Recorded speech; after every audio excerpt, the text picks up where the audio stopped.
Pre-Series EVOS Legends Geek Fam. Apa yang bakal terjadi dan Link kali ini yang menjadi first ban karena memang di meta hyper carry. Link merupakan salah satu hero yang bisa lompat ke belakang dengan sangat bagus dengan Tempest of Blade dan menyelesaikan line up yang ada di sisi belakang. Ya, dan lagi-lagi ada respect ban ke arah Papi Dangki. Groknya bakal dibuang begitu saja. Kita tahu ya, ketika Dangki sudah menggunakan groknya, wah itu kayak sampai lupa base-nya itu sebenarnya base dia yang mana. Atau Salah base ya? lupa base. Salah base. Salah base. Dan kali ini dari EVOS Legends, apakah mereka akan langsung nge-ban ke arah supportnya? Karena biasanya ya memang Parsha gak bakal dilepas begitu saja. Langsung dibuang. Valir masih terbuka lebar, DG juga masih terbuka lebar ke arah Geek Fam. Apakah akan diamankan? Atau bahkan Selena. Cecil masih terbuka dengan sangat lebar kali ini. Geek Fam, apa yang akan kamu lakukan kali ini? Akankah melakukan respect terhadap seorang Luminaire? Atau akan mencoba untuk membuka beberapa hero pool juga yang bisa diambil sama EVOS Legends dan bisa mengambil setelahnya? Karena kalau kita lihat juga, belakangan Wong Koko lebih banyak pakai ke arah Parsha. Mungkin itulah salah satu alasan di-ban. Dan masih ya melakukan respect terhadap seorang Luminaire kali ini dengan Selena yang di-ban sama tim Geek Fam. First pick kali ini EVOS Cecilian finally menjadi salah satu prioritas di belakangan ini. Iya, Cecilian menjadi hero yang kita tahu kalau dibawa ke arah late game pun ini bakalan sulit banget buat teman-teman dari Geek Fam untuk menghalau semua damage yang keluar. Semua bad impact, bad fist, dan juga bahkan Sanguine Claws yang bisa merubah keadaannya ya. Ini bahaya banget sih buat teman-teman dari Geek Fam. Kalau misalnya mereka nggak nge-shutdown atau bahkan nyolong buff dari Cecil sendiri. Ya, tapi agak satu hal lagi yang mungkin bakal dipikirkan sama teman-teman dari Geek Fam, yakni seorang Carmilla yang cukup terbebaskan dan tidak diambil. Tapi kita lihat situ tamu sudah diambil sama teman-teman dari Geek Fam beserta dengan Kufra. Carmilla masih bisa diambil sama tim EVOS Legends kalau memang ingin bermain dengan hero tersebut. Tapi Kimi Shadowpick, masih mencoba untuk berganti-ganti kali dari EVOS Legends, masih mencoba untuk mengelabui. Kira-kira apa yang bakal dipick sama tim EVOS Legends kali ini? Kimi, 2 kali di Shadowpick. Apakah benar-benar bakal fokus untuk mendapatkan seorang Kimi kali ini menjadi prioritas kah untuk seorang Rek? Oke, masih dipikirkan, masih menjadi Shadowpick tentunya. Dan kalau kita lihat, Hylos kah yang akan menjadi Shadowpick untuk tim EVOS kali ini? Masih banyak banget hero yang terbuka kayak Valir, dan kita lihat juga bahkan ada Carmilla. Pasangan dari Cecilian kali ini sudah mulai diamankan. Wow, ini kuat banget sih dari EVOS. Mereka punya support, mereka punya hero yang benar-benar bisa menghentikan pergerakan dari tim Geek Fam yang mau bermain sangat agresif dengan Searing Torrent yang dilakukan oleh seorang Valir. Dan bahkan stun dari Fireball-nya juga ya. Dan sedangkan kita lihat Cecilian dan juga Carmilla, pasangan combo bucin lagi-lagi akan kita lihat kali ini. Tapi permasalahannya, apakah Moonlit-nya akan berjalan sesuai dengan rencana atau tidak? Atau tidak? Karena kalau kita berharap kalau misalnya memang di sini seorang Cecilian berada di mid lane, Carmilla pun bakal stay di mid lane untuk menemani. Karena memang kombonya di sini dengan adanya Crimson Flower, Moonlit Waltz, Sanguine Claws, Bloodbath-nya juga, itu benar-benar bakal kepake kalau memang mereka stay di satu lane yang sama. Dan kita lihat kali ini sudah ada Granger yang diambil sama tim Geek Fam. Hanya untuk menjaga terlebih dahulu untuk seorang Ramzu mungkin nantinya. Tapi kalau kita lihat dari EVOS Legends, kita bakal masuk dalam second banning phase kali ini. Dan bahkan seorang Zas yang dibuang.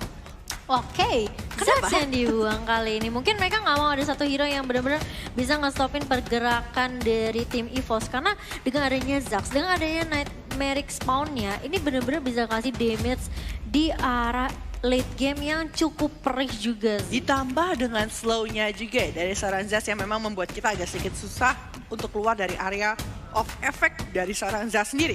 Tapi Geek Fam masih belum tahu kira-kira apa yang bakal dibuang, mungkin ke arah Marksman, karena memang EVOS kali ini belum mengambil ke arah Marksman sama sekali. Tapi decision making dari Geek Fam-nya agak sedikit penting nantinya karena Valir dengan adanya Searing Torrent akan memukul mundur pergerakan yang dimiliki sama Geek Fam kalau memang nantinya ada yang mencoba untuk masuk ke dalam line up. Dan kita lihat sebelah sana ternyata Cloud. Respect untuk seorang petani di situ, Fred. Iya, dan kali ini dari Geek mereka punya kesempatan untuk ngambil satu mungkin mid laner terlebih dahulu sebelum diamankan oleh tim EVOS. Tapi menurut aku dari Geek mereka butuh satu hero yang bisa nge-burst damage di early-nya sih. Dan mungkin contohnya Lunox atau Esmeralda juga yang kita tahu bisa mengambil absorb shield-nya. Tapi Esmeralda agak sedikit berbahaya kalau berlawanan dengan seorang Cecil sih. Mungkin hero-hero yang memang kalau nggak jaraknya beneran jauh, hero yang bisa komit dan bisa mendapatkan seorang Cecil. Karena Cecil tuh lemah banget sama hero-hero yang benar-benar bisa jump in dan bisa nge-komit ke arah seorang Cecilian sendiri. Tapi kita belum tahu di sini malah Aurora yang menjadi shadow pick dan di-lock bahkan sama tim Geekfam. Aurora dengan Counter Destroy-nya kita tahu bisa men-stun atau bisa dibilang nge-freeze-in teman-teman dari EVOS juga yang mungkin coba ngambil ke arah lini belakangnya kali ya. Lebih ke arah Cecilion dan juga Carmilla atau mungkin Valirnya. Oke, tapi Leomord yang dijadikan shadow pick kali ini untuk tim EVOS Legends bersama dengan Uranus. Kita tahu kemampuan dua hero ini benar-benar sangat bagus sekali untuk melakukan engagement terhadap teman-teman dari Geekfam. Dan akankah di lock kali ini? Oh, Leomord 1-1, apakah yang bakal di-pick kali ini? Bakal ada 1-1 dan 1-1 kah? Di sini dan ternyata 1-1 dan juga Uranus di sini yang bakal di-lock untuk tim EVOS Legends. Ini menarik sih, dari EVOS mereka coba untuk memainkan meta hyper carry. Apakah dari 1-1 ya? Agak sedikit sulit sih sebenarnya, kayak karena ini pembagian role-nya, pembagian dari landing-nya otomatis Uranus akan menjadi si side laner kan? Iya. Dan offlaner ya? Offlaner. Dan kalau misalnya Carmilla dan Cecilia bakal berada di satu lane yang sama. Oke. Berarti one-one-nya yang mungkinkah akan ditemani oleh Luminaire? Kita akan lihat itu nanti ya. Tapi apakah beneran Dangki yang bakal pakai Carmilla kali ini? Karena kemarin kan lupa tukeran. Apa kali ini lupa tukeran atau juga? Semoga kali ini Carmilla ada emblem ya. Semoga hari ini Carmilla ada emblem dan nggak salah tuker lagi ya kali ini ya. Ininya ya, hero-nya ya. Dari Dangki dan juga Luminaire. Dan Hayabusa menjadi hero pilihan terakhir untuk Geek yang kita tahu di mana memang butuh assassin atau butuh hero split push yang bisa digunakan untuk mengcounter hyper carry yang mungkin akan dibawakan sama EVOS. Tapi kita masih belum tahu karena adanya laning phase yang perlu diisi juga sama teman-teman EVOS Legend kali ini.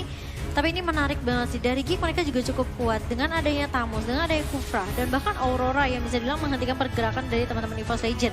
Ya, tapi nanti Hayabusanya yang benar-benar bisa komit ke arah Cecilion sih. Seperti yang aku bilang sebelumnya, dia benar-benar bisa maju ke arah sisi belakang dari map. Tapi kita lihat sebelah sini, kita bakal masuk dalam game pertama dari Best of 3 Series antara EVOS Legends dan juga Geekfam. Siapakah yang akan membawakan poin untuk di game pertama kali ini? Apakah dari sisinya EVOS Legends atau Geekfam? Jangan lupa ya untuk taruh hashtagnya di sini EVOS Rush dan juga Once a Geek Always a Fan. Oke, dan kita sudah melihat sudah ada line up yang dibawakan oleh EVOS kali ini, Rek. Masih dengan Uranus, justru Reknya hari ini yang akan bermain offlaner. Oke, menarik sekali One-nya yang akan bermain one-one kali ini. Rexy dengan Cecilion dan Dangki bahkan dengan Carmilla. Luminaire masih dengan Valina, tapi kita lihat sudah mulai ada rotasi yang dilakukan oleh Dangki dan juga Luminaire di arah middle-nya. Sudah mulai terculik Doyok seorang diri, sedangkan Ipinnya udah berhasil menyolong buff yang dimiliki oleh Rexy. Dan itu akan kesulitan sekali untuk seorang Cecilion untuk melakukan laning tanpa adanya purple buff-nya gitu loh. Mereka nggak bisa dapetin dan malah mereka cuma bisa bergantung dengan adanya Little Wanderer di sisi situ. Sedangkan One sendiri sudah mendapatkan red buff dan tidak bisa mendapatkan double buff-nya kali ini. Kalau kita lihat di menit pertama memang first blood sudah didapatkan, tapi di sini blue buff dari tim Geekfam masih ada di sebelah sana dan di sini bermain dengan pesta topeng dari sisi EVOS Legends, sedangkan dari tim Geekfam sendiri bergantung dengan 3 masa aja yang dibuka. Tapi kalau kita lihat di sini Joker sudah mulai maju dengan teror defense, tapi lihat damage dari Luminaire begitu perih. Positioning yang cukup baik dari seorang Rexy. Best impact-nya langsung mengarah ke arah seorang Ipin yang nggak bisa kabur mau kemana-mana. Dari EVOS mereka tahu mereka udah kehilangan blue buff untuk Rexy, makanya mereka langsung mengamankan saja tanpa berlama-lama dan langsung di-retry sama One-nya. Ya, di situ One berhasil mendapatkan double buff, tidak berhasil di-shutdown juga walaupun sudah ada Rhapsody yang tadi sempat dibuka sama seorang Ramzu. Tapi Rek, di sini benar-benar kuat banget dengan adanya Ionic Edge, ditambah dia sudah memiliki Consecration. Tapi dan lihat lagi-lagi Wong Koko di arah midnya harus hilang begitu saja. Langsung dilanjutkan oleh teman-teman Geek dan kali ini masih mengalami kerugian. 2 hampir saja hilang, Ramzunya masih bisa stay. Ya, Ramzunya masih bisa stay. Dan kalau kita lihat dari seorang Wan sendiri di sini yang menggunakan one agak susah ya di sini one. Triple one. Ya, triple one di sini udah mendapatkan 1 poin dan juga 3 assist. Sebenarnya sudah cukup mengganggu sekali untuk melakukan pundi-pundi gold, mengumpulkan pundi-pundi gold dari sisi EVOS Legends sendiri. Kalau kita lihat kali ini sudah diungguli dengan 2000 network di early-nya. Sedangkan kalau kita lihat nanti Wong Koko dengan dia punya Frostnya benar-benar bakal mengganggu EVOS Legends kalau misalnya sampai terpick off dengan keberadaan dari tim Geek Fam sendiri. Iya, tapi permasalahannya Rek di sini juga udah memiliki 2 poin yang bikin dia juga lumayan makin kerat juga sekarang ya, bakal makin tanky dengan adanya item yang pasti bakal mumpuni dia banget untuk bertahan di area bawah. Betul, tapi kita lihat sebelah sini Dangki masih cukup berani ya untuk membuka visionnya sendiri dan nanti bakal ada sedikit PR dari sisinya Geek Fam adalah bagaimana mengunci pergerakan dari tim EVOS sendiri yang cukup tanky dengan keberadaan Rek yang selalu bersiap siaga dengan lini paling depan. Ini bakal agak sedikit susah. Ya, dan kali ini ternyata bakal langsung diamankan lagi-lagi Wani yang bakal dimanjakan kali ini di game. Yang pertama hyper carry langsung dimainkan oleh tim EVOS Legends sendiri dan kalau kita lihat memang reaksinya bisa dibilang dengan adanya mana yang agak sedikit terkuras ya? Iya, dibatasi banget ya karena tidak adanya blue buff yang dia dapatkan. Tapi kalau kita lihat Joker sudah mulai batang di situ. Tyrant Rage-nya tadi nggak mengenai seorang Lumina tapi ternyata di arah belakang. Ipin nih juga berhasil memfollow up dan memukul mundur teman-teman dari EVOS. Tapi kita lihat reaksinya masih mencoba untuk mendapatkan buff yang dimiliki oleh Dangki kali ini. Ya, dengan flame shot yang sangat bagus datang dari Dangki kali ini berhasil mendapatkan blue buff dari sisinya Geek Fam kali ini. Tapi Dangki siap untuk maju ke depan kali ini Crimson Flower tapi belum berhasil mendapatkan siapapun ya. Itu Dangki serem banget sih, dia maju dengan Crimson Flower aja. Semua teman-teman dari Geek Fam udah langsung mundur tapi Doyok kali ini bakal coba di shutdown kah? Sudah ada Sanguine Claw yang dikeluarkan oleh Rexy tapi belum mengenai Doyok. Doyoknya masih bisa survive untuk balik ke arah belakang. Doyoknya benar-benar nggak dikasih main kali ini. Gak dikasih farm, bahkan gak dikasih buff juga dan jungle-nya juga diambilin semua sama teman-teman EVOS. Tapi kali ini sudah mulai masuk kah dan bahkan Ramzunya juga bakal terpick off. Lihat reaksinya di arah belakang dengan leluasanya mengeluarkan bad fist-nya. Tapi di sisi lain ternyata Dangki-nya juga harus terpick off. Maju terlalu depan sehingga Wong Koko masih bisa mendapatkan 1 poin balasan. Ya, tapi belum bisa mengeluarkan Moonlit Walk ya, sepertinya dari seorang Rexy untuk menyelamatkan seorang Dangki. Walaupun kondisinya memang agak sedikit tidak begitu mengenakan. Kalau kita lihat memang Dangki yang memang sudah menerima damage yang cukup besar dari seorang Ramzu sendiri. Walaupun Ramzu di sana benar-benar bisa di pick off ya. Tapi tadi sebenarnya Moonlit Walk sudah keluar tapi pada saat yang kurang tepat gitu loh. Ketika Dangki yang masih sekarat dia tidak mundur, tidak mencoba untuk menyelamatkan Dangki tapi malah mencoba untuk melakukan ofensif terhadap tim. Ya, dia terlalu terlalu depan sehingga masih bisa di-freeze oleh Wong Koko juga. Tapi kita juga bisa melihat sebenarnya itu menjadi buying time ke arah teman-teman EVOS Legends untuk ngedapetin outer turret di arah mid. Dan kali ini terkena frozen lagi seorang Dangki, harus berhati-hati. Dan Jokernya menggunakan flicker untuk balik ke arah belakang tapi lihat One-nya sangat amat perih banget. Benar-benar disupport oleh Rexy. Yang kita tahu juga sebenarnya One ini one ya maksudnya.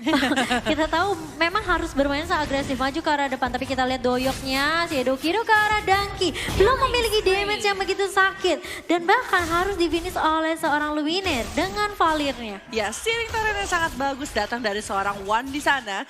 Dari seorang Luminaire di sana. Tapi memang One yang memang menemani Luminaire di sini mendapatkan poin yang cukup menguntungkan. Dan kalau kita lihat kali ini One coba untuk mengincar seorang Ipin tapi belum mendapatkan semua weakness poinnya. Ipinnya ngeselin banget sih. Dia cuma bisa dibilang kayak nge-steal semua buff yang dimiliki sama tim EVOS. Biar setidaknya ya udah One-nya nggak punya buff. Mungkin Rexy-nya juga nggak punya buff. Dan sehingga ya itu mungkin lebih mensecure dan lebih buying time ke arah teman-teman Geek Fam juga untuk melakukan farming. Ya, tapi kondisinya adalah Ipinnya bisa mungkin mendapatkan atau malah terpick off. Dan dibalaskan lagi dengan pengambilan pencurian buff yang dilakukan sama tim EVOS Legends gitu loh. Dan bahkan Rek masih bermain sangat objektif kali ini ngedapetin 1 turret lagi, outer turret di arah bawah. Dan bahkan dari EVOS Legends rotasi mereka rapi banget. Dan bahkan Rek pun masih coba bertahan dengan regen SP yang cukup kencang. Tapi kali ini permasalahannya yang dia lawan adalah Ramzu dan juga Ipin. Tapi Ramzunya bakal mukul mundur saja karena di arah atas turretnya sudah mulai pecah. Menyisakan inhibitor saja. Tapi Ipinnya masih diajakin 1v1. Masih kencang banget lihat tuh regennya. Dan di sisi lain Rexy-nya harus terpick off begitu saja. Wongkoko ngedapetin 1 poin lagi kali ini. Ya, Consecration, Ionic Age, pertukaran damage yang dilakukan oleh seorang Rek di sana dan juga Lihat seorang Wan-nya. Tamus. Tapi kita lihat di sisi atas kali ini. Wan-nya masih coba untuk maju, memecahkan minus point dan crossbow tank yang mulai terbuka kali ini. Ramzunya masih bisa survive untuk ke arah ke belakang, tapi Dangki masih coba untuk nge-backup seorang Wan-Wan yang tadi hampir aja ya kena damage dari inhibitor turret. Betul sekali ya, di situ Wan-nya masih bisa selamat. Dan dia benar-benar percaya diri banget dengan adanya crossbow of tank yang memang udah mendapatkan semua weakness point dari sisinya Geek Fam. Dan berhasil mendapatkan 2 poin untuk tim Geek Fam sendiri, yakni dari tim EVOS sendiri dengan berhasil mengambil Kara Wongkoko dan juga seorang Doyok kali ini. Permainan Doyok kali ini dengan Hayabusa belum bisa menghasilkan banyak hal. Karena kalau kita lihat di mid lane-nya, dia berhadapan dengan seorang Cecilian ya. Iya. Dan pertukaran sepertinya di bawah pertukaran stiker tapi ya. Pertukaran stiker bukan pertukaran objektif kali ini ya. Dan dari EVOS mereka bermain sangat objektif. Semua turret diambil, semua turtle diamankan. Dan bahkan Little Wanderer pun kalau mereka punya kesempatan untuk ngambil langsung diambil tanpa berlama-lama. Lihat kali ini Geek Fam bener-bener gak dikasih blue buff-nya sama sekali. Dan bahkan Joker sudah mulai maju tapi Tyranids-nya gak mengenai siapapun. Rexy menuju ke arah depan, dive ke arah turret. Auto turret kedua bahkan Dangki-nya paling depan. Reknya mulai maju di sini dengan kita bisa dibilang regen yang cukup kencang banget. Dan bahkan ini kalau misalnya teman-teman tahu ya pasifnya Uranus itu kalau semakin sering digebukin stacknya semakin banyak. Semakin banyak stacknya, regennya semakin kenceng. Betul sekali. Makanya dia senang aja kalau digebukin paling depan. Dan kalau kita lihat tadi sebenarnya ada satu momen di mana Lumineer berhasil melakukan permainan yang sangat luar biasa dengan Searing Torrent ya.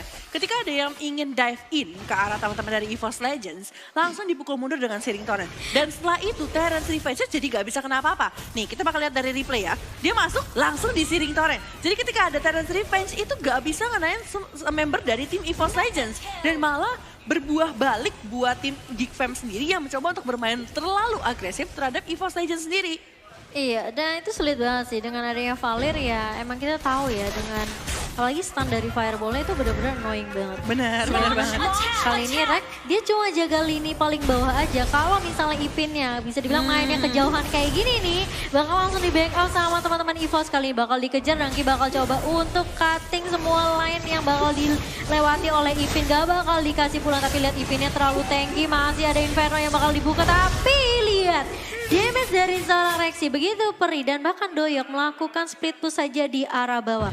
Ngedapetin objektif turret sebanyak-banyak tapi kita lihat One-nya terlalu free di arah jungle di arah atas tapi Jokernya lagi-lagi Tyranids yang gak mengenai siapapun dan bahkan crossbow tanknya terbuka. Ramzu masih bisa di pick off kah? Dan masih ada flame shoot-nya.